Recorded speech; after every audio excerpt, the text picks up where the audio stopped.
Hey guys, मैं हूं प्रतीक और आप मेरा चैनल देख रहे हैं। आज हम मोस्ट अवेटेड मूवी तख्त के स्टोरी के बारे में जानेंगे। इस मूवी में रणवीर सिंह, विकी कौशल, करीना कपूर, अनिल कपूर, जानवी कपूर एंड भूमि पेडनेकर एक्ट करने वाले हैं। तो इस मूवी का बस क्रिएट होना लाजमी है। इससे पहले स्टोरी शुरू करें, जानते हैं कि कौन सा एक्टर इस हिस्टोरिक मूवी में कौन सा कैरेक्टर प्ले करने वाला है। रणवीर सिंह, जिन्होंने ऑलरेडी 2 हिस्टोरिक मूवी कर रखी है, वो तख्त मूवी में दारा शिकोह का रोल प्ले कर रहे हैं। बता दूं कि दारा शिकोह शाहजहां का सबसे बड़ा बेटा है और तख्त का असली वारिस भी।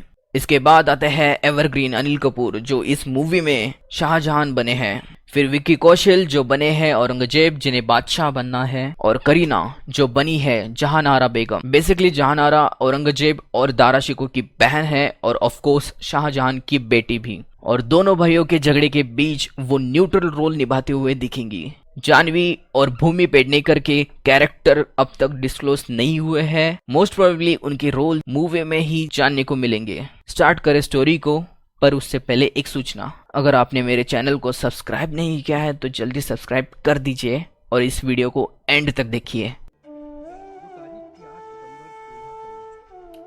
वो तारीख थी 8 सितंबर 1659। सड़कों पर उस दिन भारी भीड़ थी।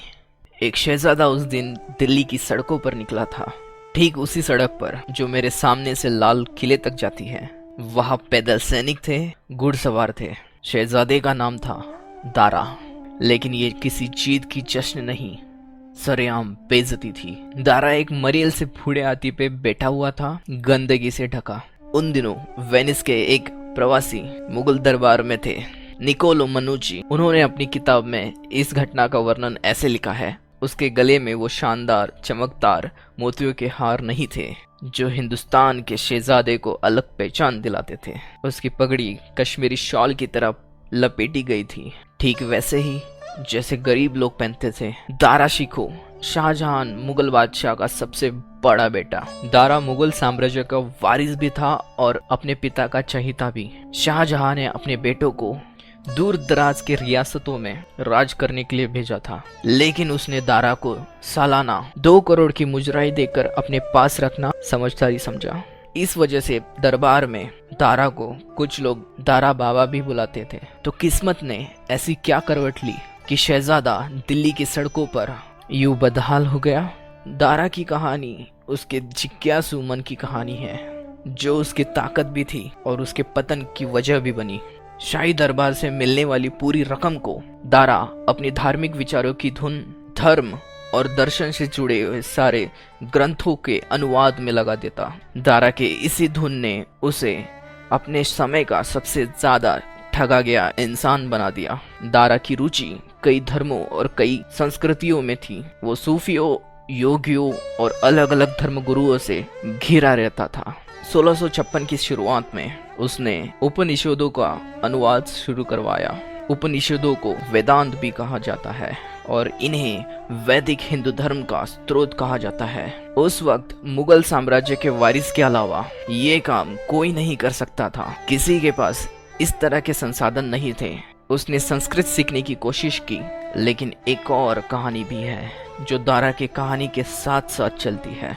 दारा के धार्मिक कट्टरपंथी भाई औरंगजेब की, दोनों के इस होड़ की नतीजे ने शायद भारत के इतिहास की धारा का मोड़ ही बदल दिया। दोनों के संबंधों में जहर घुला हुआ था। बहुत ही कम उम्र से ही ये संबंध जहरीले इसलिए थे क्योंकि दोनों भाई एक दूसरे को संभावित प्रतिद्वंदी और हत्यारों की तौर पर देखने लगे। शाही तख्त पर कब्जे की होड़ में सुंदरता का उपासक और सपने देखने वाला दारा और उसका कट्टरपंथी सैनिक भाई औरंगजेब। एक समकालीन विश्लेषक ने एक साधारण सा विरोधाभास देखा। जब दारा संस्कृति को बढ़ावा दे रहा था, औरंगजेब अपनी तलवार की धार तेज कर रहा था। यूं होता तो क्या होता, कुछ ऐसी ही कहानी है इन दोनों भाइयों की। क्या होता अगर दिल्ली की सड़कों पर उस दिन जिसकी बेइज्जती हुई वो दारा की जगह औरंगजेब होता और दारा बादशाह बन गया होता? तो क्या वो मुगल साम्राज्य को उस तरह से बिखरने से बचा सकता था जैसे औरंगजेब के राज में हुआ? कुछ लोग जरा आगे की सोचते हैं।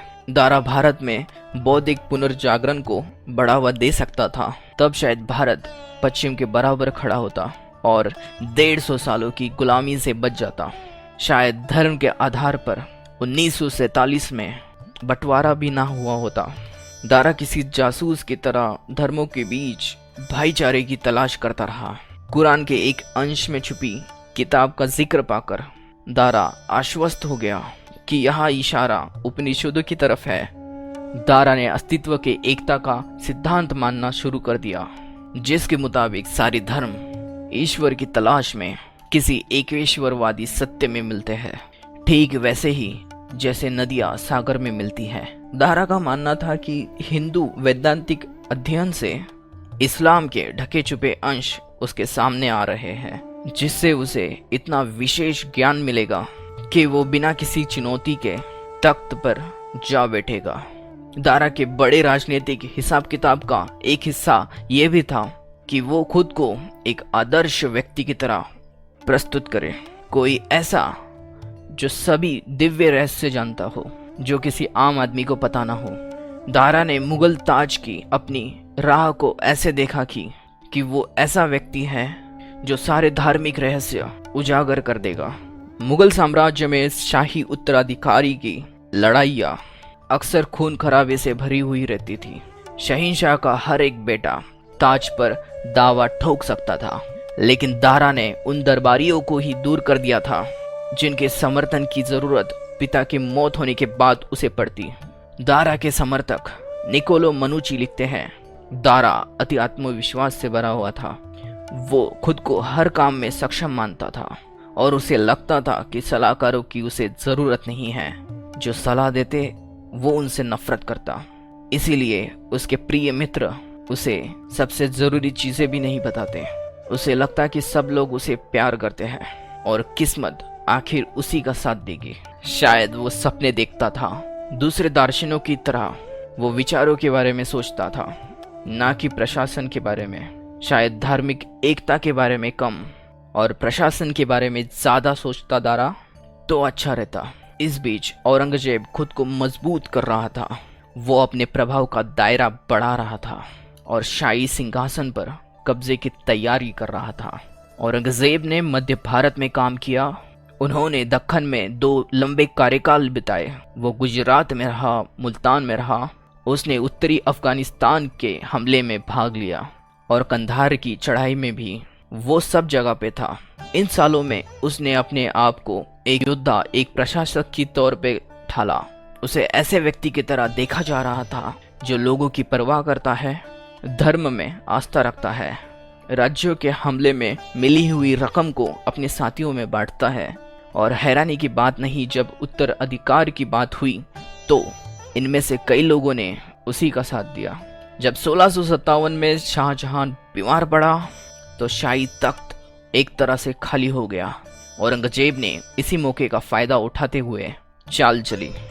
वो न सिर्फ अपने भाई को सैनिक मामलों में नादान मानता था, बल्कि उसका यह भी मानना था कि दूसरे धर्मों में उसकी दिलचस्पी से वो धर्म त्यागी हो गया है और राज करने के लायक नहीं। अब दोनों भाइयों की टक्कर मैदान जंग में होनी थी। जून 1659 में दोनों सेनाएं आगरा के नज़दीक समरगढ़ में आमने सामने थी। उम्मीद के मुताबिक लड़ाई संक्षिप्त रही थी।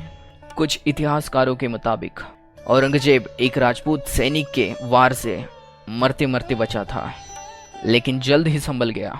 वही दारा के ओहदे को एक रॉकेट आ लगा और वो तेजी से हाथी से उतर गया। उसके सैनिकों ने जल्द ही उसके डर को समझ लिया। लड़ाई खत्म हो चुकी थी। बस 3 घंटों की लड़ाई में दारा के 10,000 सैनिक मारे गए थे। जो बचे उन्होंने दारा का साथ छोड़ दिया। दारा भगोड़ा बन चुका था। उसके रेशमी कपड़ों की जगह बेकार कुर्ते और सस्ते जूतों ने ले ली थी। आखिर में उसे एक अफगान सरदार मलिक जीवन ने धोखा दे दिया था। मलिक जीवन ने उसे बचाने का वादा किया और फिर औरंगजेब को सौंप दिया। फिर फतेहाल दारा का एक मरेल से हाथी पर जुलूस निकला। बेहद उदास नज़ारा था। जिसने भी उसे देखा उसे तरस आ गया था, क्योंकि इतने कम समय में इतना ताकतवर, इतना अमीर, इतना मशहूर शहजादा इतनी बुरी हालत में पहुंच चुका था। औरंगजेब के दरबार में हुए दिखावी मुकदमे में दरबारियों ने करीब करीब एक मत में होकर दारा को मृत्युदंड की सिफारिश कर दी और फिर 9 सितंबर 1659 को उसे मौत के घाट उतार दिया गया। उसका सिर काटकर औरंगजेब को पेश किया गया। उसके शरीर को हुमायूं के मकबरे के इसी मैदान में कहीं दफन कर दिया गया। तो ये थी स्टोरी तख्त मूवी की। अगर आपको ये वीडियो पसंद आया हो तो मेरे चैनल को सब्सक्राइब करना मत भूलिए। Thank you for watching, stay tuned.